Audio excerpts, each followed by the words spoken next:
Filipi 3 ayat 1-16. Akhirnya saudara-saudaraku, bersukacitalah dalam Tuhan. Menuliskan hal ini lagi kepadamu tidaklah berat bagiku dan memberi kepastian kepadamu. Hati-hatilah terhadap anjing-anjing, hati-hatilah terhadap pekerja-pekerja yang jahat, hati-hatilah terhadap penyunat-penyunat yang palsu. Karena kitalah orang-orang bersunat yang beribadah oleh Roh Allah dan bermegah dalam Kristus Yesus dan tidak menaruh percaya pada hal-hal lahiriah. Sekalipun aku juga ada alasan untuk menaruh percaya pada hal-hal lahiriah, jika ada orang lain menyangka dapat menaruh percaya pada hal-hal lahiriah, aku lebih lagi. Disunat pada hari ke-8 dari bangsa Israel, dari suku Benyamin, orang Ibrani asli, tentang pendirian terhadap hukum Taurat, aku orang Farisi. Tentang kegiatan aku penganiaya jemaat, tentang kebenaran dalam mentaati hukum Taurat, aku tidak bercacat. Tetapi apa yang dahulu merupakan keuntungan bagiku, sekarang kuanggap rugi karena Kristus. Malahan segala sesuatu kuanggap rugi karena pengenalan akan Kristus Yesus, Tuhanku, lebih mulia daripada semuanya. Oleh karena dialah aku telah melepaskan semuanya itu dan menganggapnya sampah, supaya aku memperoleh Kristus. Dan berada dalam dia bukan dengan kebenaranku sendiri karena mentaati hukum Taurat, melainkan dengan kebenaran karena kepercayaan kepada Kristus, yaitu kebenaran yang Allah anugerahkan berdasarkan kepercayaan. Yang ku kehendaki ialah mengenal dia dan kuasa kebangkitannya dan persekutuan dalam penderitaannya, di mana aku menjadi serupa dengan dia dalam kematiannya. Supaya aku akhirnya beroleh kebangkitan dari antara orang mati. Bukan seolah-olah aku telah memperoleh hal ini atau telah sempurna, melainkan aku mengejarnya. Kalau aku dapat juga menangkapnya, karena aku pun telah ditangkap oleh Kristus Yesus. Saudara-saudara, aku sendiri tidak menganggap bahwa aku telah menangkapnya, tetapi ini yang kulakukan. Aku melupakan apa yang telah di belakangku dan mengarahkan diri kepada apa yang di hadapanku. Dan berlari-lari kepada tujuan untuk memperoleh hadiah, yaitu panggilan surgawi dari Allah dalam Kristus Yesus. Karena itu marilah kita yang sempurna berpikir demikian. Dan jikalau lain pikiranmu tentang salah satu hal, hal itu akan dinyatakan Allah juga kepadamu. Tetapi baiklah tingkat pengertian yang telah kita capai, kita lanjutkan menurut jalan yang telah kita tempuh.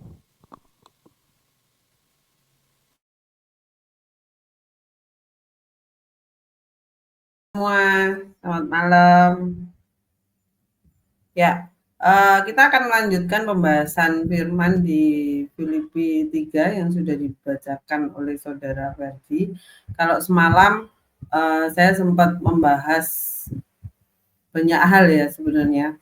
Cuman di kesimpulan saya katakan bahwa untuk seseorang seperti yang kita munculkan aja ayatnya di ayat pertama. Ayat pertama bisa tolong dibantu, Fer. Ya. Akhirnya saudara-saudaraku bersukacitalah dalam Tuhan, menuliskan hal ini lagi kepadamu tidaklah berat bagiku dan memberi kepastian kepadamu. Jadi lewat ayat ini kita tahu bahwa Paulus, yang awal saya katakan, Paulus bukan sekali dua kali menuliskan atau bahkan melakukan sebuah teguran ya, kalau bisa dibilang, kepada orang-orang yang mengikuti Yesus. Jadi para pengikut Yesus. Nah, kemudian dikatakan di sini bahwa tidaklah berat bagiku dan memberi kepastian kepadamu. Jadi hal mengenai kebenaran yang saya katakan di semalam, Disciple Voice semalam, bahwa untuk kita membicarakan sebuah kebenaran itu adalah perkara yang sangat mudah, teman-teman. Tetapi yang menjadi sulit adalah apabila kebenaran yang kita bicarakan ini tidak kita hidupi. Karena itu akan membawakan banyak sekali buah-buah yang dikatakan Sulit itu sulit seperti apa sih? Buah-buah yang kita hasilkan itu tidak sesuai dengan apa yang kita bicarakan. Jadi itu mengapa seorang Kristen, seorang pelayan Tuhan, seorang hamba Tuhan yang dituntut adalah apa yang dibicarakan ya harus sesuai dengan kenyataan yang terjadi di kehidupan kita sendiri sebagai pemberita Injil. Jadi menurut Paulus setelah sederet peristiwa yang dia alami dan kita mau melihat Paulus ini benar-benar ketika dia di penjara pun dia menulis gitu loh. Menulis kitab ini. Jadi dia menuliskan bahwa untuk membicarakan sebuah kebenaran itu bukan perkara yang sulit. Bahkan ketika aku menyatakan kebenaran firman itu, justru itu yang akan memberikan sebuah kepastian kepada para pembacanya. Bahwa kebenaran itu adalah sebuah kepastian, teman-teman. Seperti yang kemarin saya katakan bahwa ketika kita berlari maju, berarti kita mengalami kemajuan. Tapi ketika kita mundur ke belakang, berarti kita mengalami kemunduran. Tetapi apabila kita stuck, diem di tempat, itu adalah sebuah kemunduran bagi kita. Jadi ketika ikut Tuhan adalah sebuah hal yang pasti-pasti memang, yang kita alami dan yang kita kerjakan. Di firman dikatakan kalau kamu ngomong ya, ya katakan ya. Kalau tidak, katakan tidak. Lebih dari itu, dari si jahat. Jadi tidak ada zona abu-abu ketika kita berjalan sama Tuhan. Bagaimana Tuhan ketika menawarkan sesuatu kepada kita, sama seperti beberapa saat lalu, mau enggak Len kamu itu menderita sedikit lagi? Nubuat yang datang kepada saya, bahasa kerennya kan nubuat yang datang pada saya itu tahun 2021 pertengahan, dikatakan bahwa perjalanan ke depan bukan perjalanan yang mudah, tetapi ya penderitaan isinya. Firman pun mengatakan barang siapa mau ikut aku, pikul salib, ya kan? Pikul salib ikut Tuhan. Ada juga yang mengatakan bahwa harus menjadi sependeritaan seperti Tuhan. Jadi kisah kekristenan kita itu tentang apa sih? Ya sangat jelas itu. Dia tidak jauh-jauh dengan yang namanya salib, teman-teman. Salib berbicara tentang apa? Ya penderitaan. Jadi ketika kita mengalami suatu masa di mana kita diproses luar biasa, ya Tuhan juga akan menyertai kita dengan luar biasa. Seperti kisah bangsa Israel di padang gurun, dikasih makan, tiang awan, tiang api, semua disertai sama Tuhan. Secara jelas kita lihat penyertaan Tuhan. Jadi dari 2021 dikatakan 2 tahun akan mengalami masa-masa penderitaan.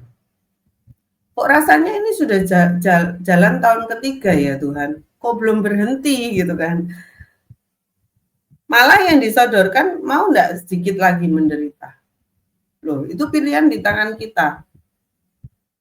Dan kita bisa manis-manis di mulut mengatakan mau Tuhan. Wah, kalau Tuhan mau nyuruh aku apa aja oke lah Tuhan gitu. Penting aku itu sama Tuhan.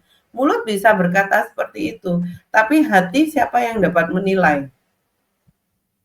Yang dapat menilai hati, yang dapat menyelidiki hati manusia ya cuma Tuhan.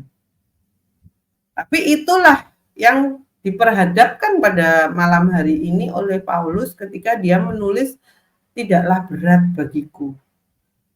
Tetapi itu akan menjadi berat bagi kita ketika apa yang kita nyatakan tidak sesuai dengan apa dari isi hati kita. Kita hanya mau terlihat baik, kita hanya mau terlihat rohani, loh itu enggak apa-apa. Itu kembali ke pribadi kita masing-masing. Tetapi jelas sekali dikatakan bahwa kebenaran itu adalah sebuah kepastian, teman-teman. Di mana di perikop di Filipi 3 ini, di perikopnya adalah kebenaran yang sejati dituliskan. Jadi yuk teman-teman pada kesempatan malam hari ini kembali mengulang sebenarnya apa yang saya katakan semalam, bahwa yuk kalau kita memang mau ikut kebenaran, yuk bila ya katakan ya, bila tidak katakan tidak. Lebih dari itu dari si jahat. Jadi tidak ada lagi zona abu-abu di sekeliling kita. Tetapi kita dapat melihat Paulus bagaimana kehidupan liarnya dulu. Sampai akhirnya dia dibentuk Tuhan, sampai sedemikian fanatiknya sama Tuhan.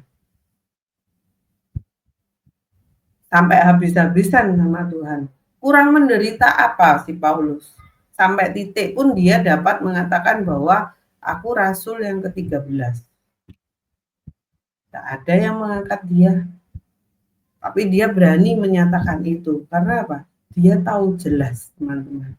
Kebenaran seperti apa sih yang dia ambil. Dia tahu jelas hal apa sih yang harus dia kerjakan selagi dia itu hidup.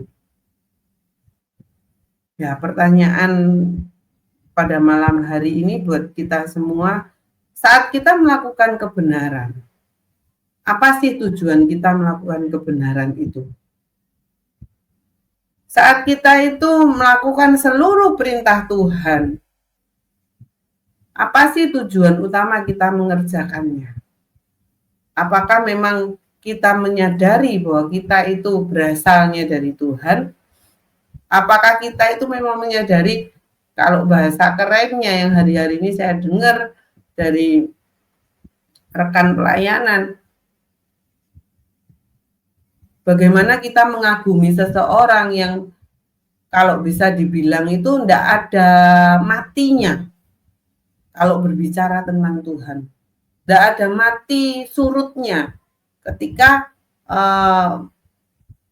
mengabarkan firman Tuhan, pengajaran segala macam. Gak ada ndak nyambungnya sama Tuhan. Kok kayaknya connect aja sama Tuhan. Mau duduk dimanapun selalu nyamber aja itu firman Tuhan. Sedangkan saya sendiri melihat, kok pasang surutku itu mengikut Tuhan itu kok kelihatan banget gitu loh, naik up and down-nya gitu. Berbeda dengan rekan kami ini gitu. Kok stabil aja ya. Bahkan semakin lama semakin naik. Bahkan semakin lama bahasanya itu semakin, aku tuh nggak ngerti bahasanya gitu.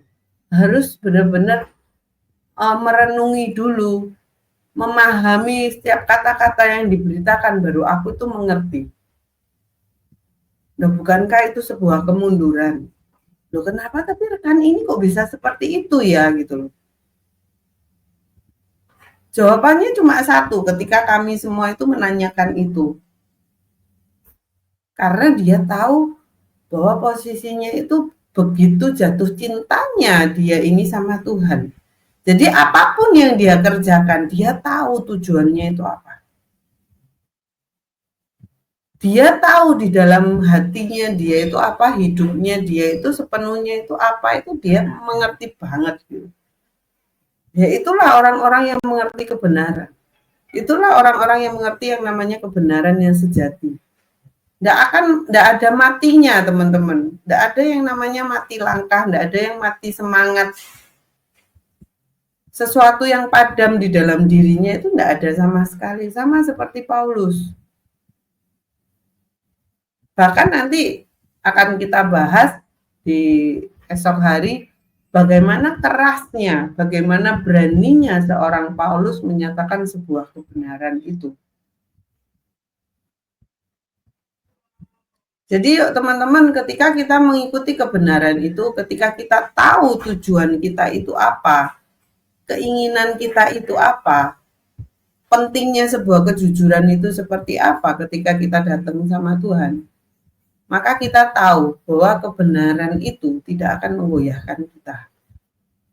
Justru karena kebenaran itu membuat kita itu semakin melekat erat, yang dikatakan semakin menyala-nyala, semakin menggebu-gebu, semakin rasanya tidak ada habisnya tenaga kita itu untuk yang namanya melayani Tuhan. Itu saja teman-teman, tetap semangat, tetap berkobar, tetap jaga passion kita sama Tuhan, supaya kita terus dapat membawa kebenaran kita itu kemana-mana. Thank you guys, Tuhan Yesus memberkati.